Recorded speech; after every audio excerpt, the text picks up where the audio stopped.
Ofrece. Vamos a quedarnos pendientes entonces para ver más reacciones ahí en el Palacio de la Moneda. Retornamos, me imagino, en unos minutitos más. Que te vaya muy bien. Hasta entonces. Chao. Vamos a otras noticias y a una entrevista a esta hora. Un sondeo realizado por la Universidad Andrés Bello para evaluar la percepción de los chilenos sobre el sistema penal reveló que el 69% de los encuestados califica con nota roja los efectos de la reforma procesal. Sin embargo, más de la mitad cree que ha funcionado mejor en los últimos 5 años. Vamos a profundizar sobre este tema. Estamos hoy con Juan David Terrazas, decano de la Facultad de Derecho de la Universidad Andrés Bello.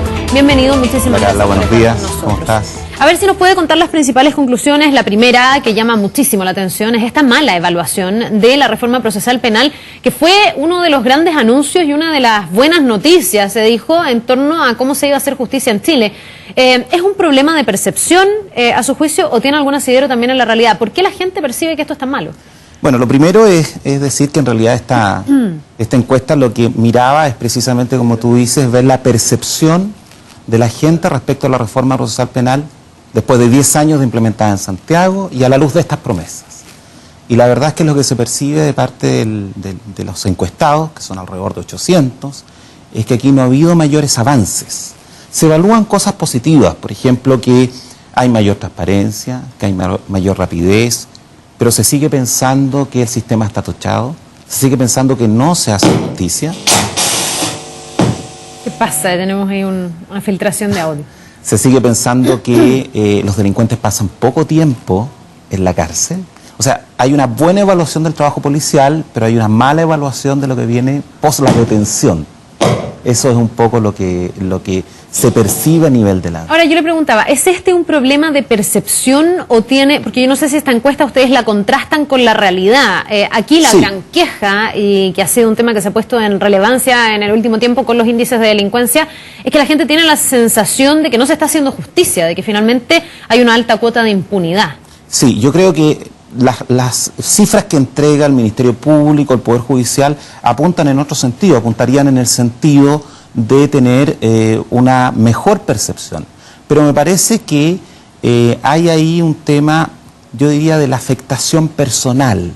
Hay muchas personas que se encuentran afectadas directamente por un delito, que conocen a alguien que ha sido afectada por un delito y en donde la respuesta ha sido realmente ineficiente desde ese punto de vista, en cuanto a la sanción, diría yo, pero también hay que considerarlo en la perspectiva del tipo de procedimiento en el que estamos, un procedimiento bastante garantista, un procedimiento que más bien mira a la persona del victimario más que a la víctima. Ahora, es interesante eso, porque muchos se preguntan dónde está el gran cuello de botella para que tengamos los índices de delincuencia. No sé si los índices, porque los índices en realidad no han cambiado tanto. Lo que ha cambiado es la sensación de las personas. Probablemente tenemos una población más aburrida con el tema de la delincuencia, que conoce más gente dentro de su propio entorno que ha sido víctima de la delincuencia y que tiene esta sensación de impunidad.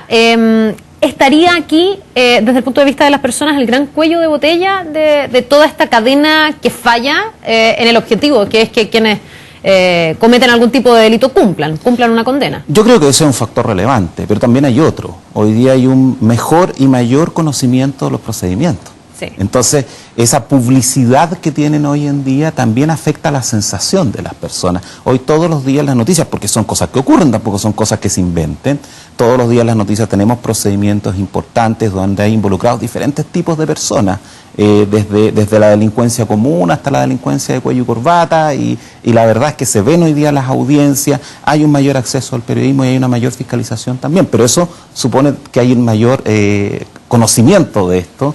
Y finalmente una sensación de que todos los días, a lo mejor no hay tanto más que antes, pero hoy día se conoce mucho más que antes. Sí. Juan David, usted me decía, está este mal diagnóstico en general, donde el 69% evalúa mal la reforma procesal penal. Usted me decía, de todas maneras, la gente pone en relieve cosas buenas, como la mayor transparencia. Pero ¿cuáles son las mayores críticas? ¿Por qué la gente percibe con esta nota roja, en su mayoría, la reforma procesal penal? Bueno, la encuesta iba orientada hacia eso. ¿Qué es lo que usted valora? ¿Qué es lo que usted siente que estamos al debe? Lo que valora, como te decía, era la publicidad y la rapidez. Entonces ahí los medios de comunicación tienen un rol bastante importante. Pero en la debilidad, lo que notan más fuertemente es una debilidad, primero, del sistema legal, o sea, de las leyes, y de los jueces. Estoy dando la opinión que sale de la encuesta. Y esencialmente que falta mano dura. que falta aplicar con mayor rigurosidad, con mayor fuerza la legislación que tenemos, y se siente que el delincuente que es sancionado finalmente recibe una sanción bastante menor en relación con el delito que ha cometido. Entonces hay ahí un nivel de crítica importante, pero yo creo que eso pasa por varios factores, no solamente por un tema de aplicación de la norma que está radicado en los jueces, sino también por la norma misma. Entonces ahí hay un llamado al Poder Legislativo para que haga reformas que apunten a una sanción mucho más fuerte y más directa. Sí, leía un artículo que hablaba de esta encuesta y recogía opiniones del senador Espina y de Felipe Arboe, y ambos coincidían en el diagnóstico y ambos estaban preparando además algunas regulaciones y modificaciones, por ejemplo, en la rebaja a la que después de tener una condena pueden acceder los delincuentes, donde también hay otra crítica de muchas personas que dicen, bueno, esto es tan garantista que no solo cuesta que los delincuentes tengan una condena efectiva, sino que además después tienen algunas rebajas por buena conducta o por otras razones. Ellos esperan que haya un piso mínimo que no sea rebajable. Desde ese punto de vista, tengo la sensación de que la encuesta se condice bastante con la realidad. Bastante. Y con el trabajo parlamentario que se está haciendo al respecto. Sí, el Parlamento está recogiendo, por lo menos a través de esta iniciativa, lo que también a través de la encuesta exigen las personas, digamos, exigen una mayor sanción, una más fuerte sanción. Ahora, hay que tener mucho cuidado porque el justo equilibrio también es algo que debemos tomar en consideración. Efectivamente hay razones por las cuales se puede rebajar una condena, pero pareciera ser, no para el técnico, sino más bien para el público en general, bastante inentendible que una persona sea condenada a 5 años porque después se porta bien dentro de la cárcel, entonces no esté los 5, sino que esté 3. ¿Y eso tiene una explicación desde el punto de vista de cómo se ideó? Sí, tiene una explicación desde el punto de vista de que supuestamente la pena, ¿no es cierto?, impuesta también tiene una finalidad no solo sancionatoria, sino que también de reeducación y de reinserción. Entonces, si el reo ha estado durante un tiempo detenido y ha demostrado un buen comportamiento, esa última finalidad se está cumpliendo y en consecuencia habría que premiarlo como un incentivo hacia aquello. Pero, claro, es decir, aquello no ayuda tampoco a la sensación de seguridad de parte de la gente. Ahora, la semana pasada nomás, el presidente de la Corte Suprema hacía una especie de balance y desmentía con cifras esta sensación de impunidad o de puerta giratoria. Él daba a conocer que el 84% de los delincuentes sí quedaba con prisión al momento de comenzarse un juicio en su contra o las instancias en su contra. ¿Por qué entonces esta percepción? Porque yo creo que ahí se trazan dos líneas distintas. La primera es la línea técnica que entrega la información del Poder Judicial, que es absolutamente válida y completa. La encuesta también dice algo. Dice, hoy día, dice las personas, tenemos más detenidos que antes. Pero lo que está fallando al parecer no es eso, sino la sensación de seguridad. Y la sensación de seguridad tiene que ver más bien con el delito común, con el delito frecuente, con el delito de poca monta tal vez. Con que te roban, ¿no es cierto?, los aros o te roban la cartera. Efectivamente, entonces yo creo que por ahí afecta. Y en esos casos, las penas son reducidas, y como las penas son reducidas, el delincuente entra y sale, entra y sale, entra y sale, y la verdad es que además conocen muy bien el sistema legal, entonces saben lo que tienen que hacer. Saben hasta dónde delinquir. Saben hasta dónde delinquir, saben a quién mandar a delinquir, entonces ahora por eso que hay un abuso desde ese punto de vista con los menores de edad. Ahora, con este nivel de percepción, uno se pregunta si no es necesario empezar un rediseño de la reforma procesal y no solo algunas modificaciones sobre la legislación para que las leyes no sean tan garantistas o dejen algunos vacíos. Yo he hablado con algunos abogados, incluso muy de izquierda, que me han dicho que la reforma procesal fue una mala idea. Yo no sé si usted tiene la misma idea, si coincide con ese diagnóstico. Yo creo que fue una muy buena idea. Yo creo que el sistema anterior, tuve la oportunidad de litigar en él, era un sistema bastante entrampado, bastante misterioso, donde el secreto sumario no permitía muchas veces obtener nada, y donde la sensación era más o menos la misma, que además había una fuerte sensación de que en ese sistema había un grado de corrupción alto. Hoy día no tenemos esa sensación, y yo creo que el sistema procesal penal es una muy buena idea, pero que evidentemente requiere de ajustes.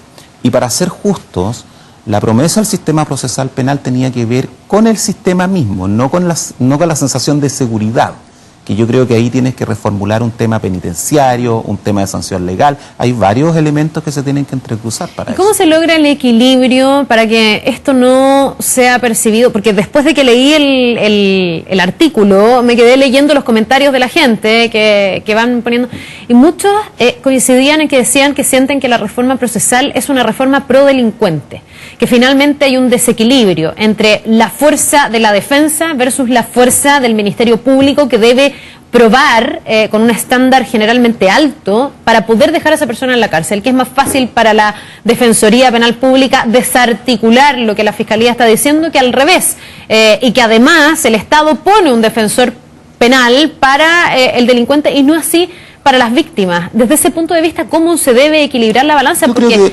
persiste esa sensación de que es muy pro delincuente. Yo creo que aquí hay un proceso que es evidente y que es, yo te diría, casi natural. El sistema anterior era muy antidelincuente, pero al extremo. Y nos fuimos al otro extremo del péndulo.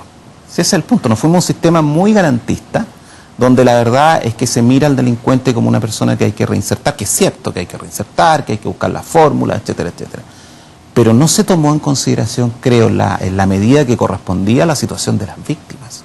Y lo que tú planteas es muy cierto. Una víctima dice, bueno, yo fui afectado por un delito, veo al delincuente que está aquí al lado, defendido por un abogado que está pagado por el Estado, que trata de sacarlo, etcétera, etcétera, y yo tengo la Fiscalía que está tratando de probar por todos los medios, y muchas veces esos medios no alcanzan, porque yo creo que ahí también hay un factor. Tenemos que tener más fiscales, tenemos que tener más personas auxiliares desde ese punto de vista, para que la sanción no quede en un archivo. Ahora, desde ese punto de vista, la ley de fortalecimiento del Ministerio Público que ha impulsado el gobierno debiese tener un buen efecto. Debiese tener un buen efecto. Si tenemos una fiscalía un poquitito menos atochada y con más capacidad para abocarse a cada una de las investigaciones, debiese haber mayor igualdad en esta balanza. Yo creo que debería haber una mayor capacidad de gestión a partir de eso, y esa gestión significa precisamente más investigación, más dedicación. Hoy día los fiscales, la verdad es que tienen una cantidad de trámites, juicios, querellas y qué sé yo, muy alta. Ahora, ¿no puede ser que esta reforma también está hecha sobre la medida de lo posible, pensando en la cantidad de cárceles que tenemos? Porque también tenemos un problema de hacinamiento en las cárceles importantes, de atochamiento. No sé si hoy día tanto como hace unos años, pero ha sido un tema en los últimos años. Entonces, tal vez también la ley responda a aquello, a no mandar a todo el mundo a la cárcel, porque finalmente no es sustentable mandar a todo el mundo a la cárcel porque no tenemos espacio para meter a todo el mundo a la cárcel. Es que yo creo que ahí la solución no pasa por ser más garantista, la solución pasa por tener más cárceles, más lugares adecuados. Pero ahí también hay un problema, porque si tú y yo nos preguntan, oye, ¿tú quieres que haya más cárceles, que existan más cárceles para que estén detenidas las personas que cometen delitos? Yo creo que la respuesta tuya y mía es sí, por supuesto. ¿Dónde? Claro. El problema es, sí, la vamos a construir al frente de tu casa. Ah, no, entonces ya no. Entonces yo creo que ahí también, por eso te digo, tiene que haber una reforma penitenciaria, tenemos que ser más eficientes en eso. Hay una población penal que es la que hay, a la que debemos responder. Nosotros no podemos solucionar los problemas, ¿no es cierto?, diciendo, bueno, como no tenemos más cárceles, entonces no metamos más gente detenida, porque ¿y qué es eso? Eso es impunidad finalmente. Me aprovecho de que no hay más cárcel, entonces cometo delito. Yo no digo que sea el argumento lógico, pero digo que a lo mejor ese argumento podría estar siendo parte de la operatividad que ha tenido. Yo creo que no, fíjate. Yo creo que no, pero sí es evidente que hemos llegado a un punto en el que requerimos de más cárceles, se requiere una población, se requiere una infraestructura para una población penal mucho más alta. Y eso precisamente va en línea con lo que dice el Poder Judicial, hay más detenidos hoy en día. Juan David, usted dijo algo que muchas veces se cuestiona, digamos, si el problema está en las leyes, y las leyes son muy garantistas y el modelo y el sistema está hecho de manera garantista, o si son los jueces los que aplican poco criterio. Yo no sé si la encuesta recoge de alguna manera esa percepción, porque usted me dice que hay críticas a ambas cosas. Sí. Ambas cosas debiesen ser analizadas, o los jueces lo que están haciendo es, en la medida del rayado de cancha que existe en la ley, aplicar la justicia que corresponde de acuerdo a estas reglas de juego. Yo creo que en términos generales lo que tú estás diciendo es cierto. Los jueces hoy día aplican las normas de acuerdo a las que existen, ellos no pueden aplicar otras, no son ellos los que dictan las leyes. Por lo tanto, tendría que haber una modificación legal. Pero hay algunos casos en los cuales uno nota un criterio que debería ser más uniforme a lo menos, guardando la independencia, ¿no es cierto?, de cada uno de los jueces, pero debería ser más uniforme a lo menos y no encontrarnos con esta situación en la que en el caso A, está descrito, ocurre algo, y en el caso B, que es exactamente igual o muy parecido, ocurre algo absolutamente distinto. Y hay jueces que son conocidos como muy duros y jueces que son conocidos como más laxos. Desde ese punto de vista ha habido incluso, me acuerdo que en el gobierno anterior, en algún momento se esbozó la posibilidad de que los jueces tuvieran que rendir cuentas o que alguien observara el trabajo o la manera de fallar que estaban llevando adelante los jueces. Hoy día los jueces no tienen que rendirle cuentas a nadie. Si no es así, ¿a quién le rinden cuentas? Y si a usted le parece pertinente o no iniciativas de ese tipo. Porque muchas personas se preguntarán, bueno, ¿por qué los jueces son tan todopoderosos finalmente? Sí, yo creo que ahí hay un error. El criterio media dentro de la sentencia. Yo creo que ahí hay un error. Los jueces no son todopoderosos. Los jueces rinden cuenta. ¿A quién? A la Corte de Apelaciones, a la Corte Suprema. Hay todo un mecanismo, ¿no es cierto?, de fiscalización de la actuación de los jueces. Hay evaluaciones que se hacen permanentemente y que los ministros se abocan muy fuertemente a eso, porque la verdad es que también están puestos en una situación bastante extrema de exposición. En consecuencia, son bastante cuidadosos en ese sentido. Ahora, un observatorio externo que pudiera medir esto. Esa fue la fórmula, entiendo, que se esbozó. Que se esbozó en algún momento y en vinculación con alguna universidad. Sí. La verdad es que ese observatorio externo, bueno, ¿por quién va a estar conformado? ¿Qué grado de independencia va a tener? ¿A quién va a mirar más o a quién va a mirar menos? Yo creo que hay que regular todo eso. No digo que sea una mala idea, pero también tenemos que pensar que el Poder Judicial es un poder independiente. Desde ese punto de vista, entonces, después tendríamos que crear un observatorio para el Poder Legislativo y un observatorio para el Poder Ejecutivo. Yo creo que hay que pensarlo bien. Se me ocurre, y esto es una opinión bastante personal, que hoy los jueces están suficientemente bien fiscalizados de manera interna por el mismo Poder Judicial y lo hacen de manera bastante seria. Y distorsiones en ese sentido, que un juez de repente tenga alguna resolución que tal vez no se condice necesariamente con los antecedentes que has tenido, eso va a ocurrir, yo no te diría que siempre, pero va a ocurrir independientemente de que tú tengas un observatorio o no tengas un observatorio. Pero eso significa que nunca hay una sanción para un juez. Sí, sí hay sanciones. Hay sanciones, pero por aplicar mal el criterio, porque finalmente el criterio es bien cuestionable y bien subjetivo. Es que cuando puede tú decir, bueno, yo tomé en consideración estos factores. Eso es cierto. Y a la luz de, no sé, la Corte de Apelaciones o la Corte Suprema decir, bueno, pero es que aplicó mal el criterio, bueno, pero es que fue el criterio que yo apliqué. ¿Qué tan medible es finalmente? Yo creo que es bien complejo. ¿Usted considera que todas las resoluciones pasan por revisión de la Corte de Apelaciones? Si es que así los intervinientes lo quieren, digamos, pasan por la revisión de la Corte de Apelaciones. Y una primera mirada, que ya toma con mucho cuidado la Corte, es, bueno, las resoluciones de este juez siempre las terminamos revocando. ¿Qué está pasando con eso? Y ahí, no lo conozco internamente, pero sé que hay un llamado al juez un poco para que explique esta situación, el por qué, el cómo ocurre, cuáles fueron los antecedentes. Y recuerda que la carrera judicial es eso, es una carrera. Ahora, Juan David, hemos hablado, para ir finalizando, hemos hablado de varias cosas por separado, porque hemos hablado de si la ley tiene vacíos o no, si es lo suficientemente rigurosa o dura, si los jueces están aplicando bien el criterio, si efectivamente el sistema es o no garantista, etcétera. Pero en el todo, ¿usted cree que estamos en un escenario, tomando en cuenta además la mala percepción que tiene la ciudadanía, que finalmente también las percepciones van construyendo ¿Y hacia dónde va destinada la reforma? Claro.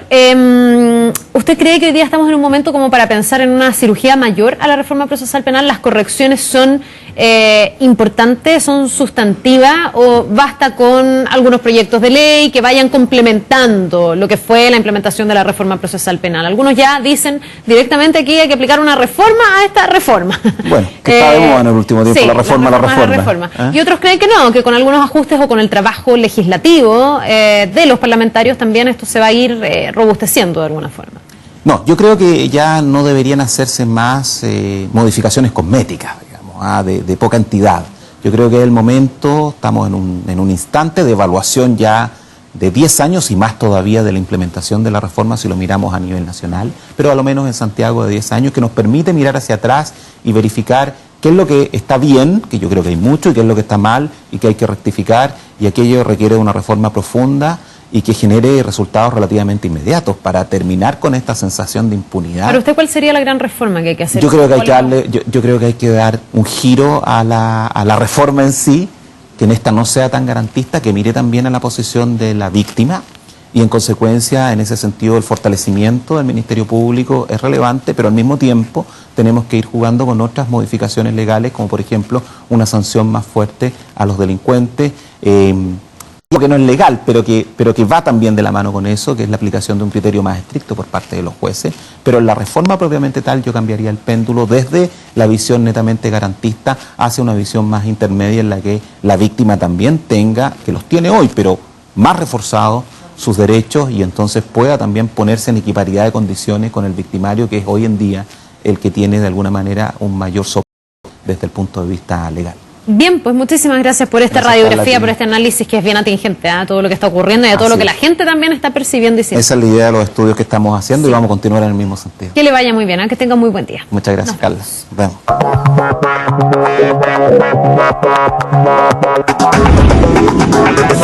Deportes.